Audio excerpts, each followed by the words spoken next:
ป่าใหญ่มีวะน่ะ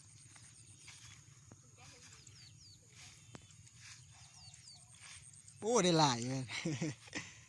ปลากระเดิด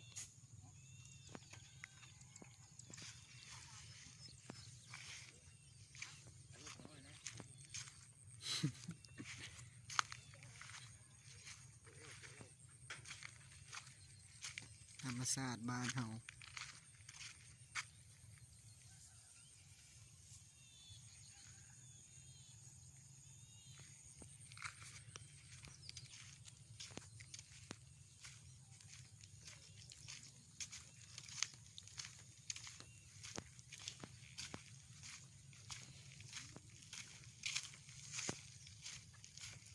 กี่ยาวลิ้นวะ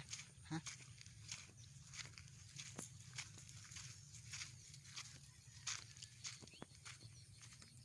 วันนี้วันพักผ่อนย่างเลาะลิ้นโอ้หนองใหญ่ตัวนี้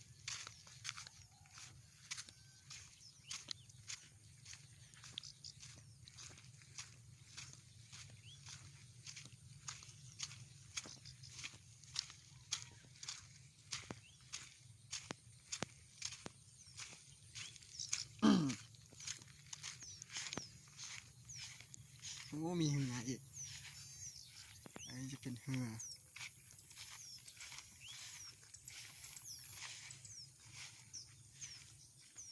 อันนี้จะเป็นขัวข้ามเราจะข้ามไปฟังแม่น้ำโขง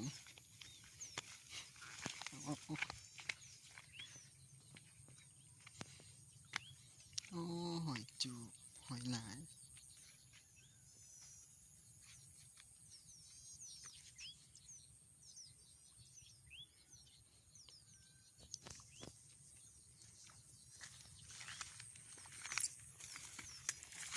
เราจะพาไปชมบรรยากาศ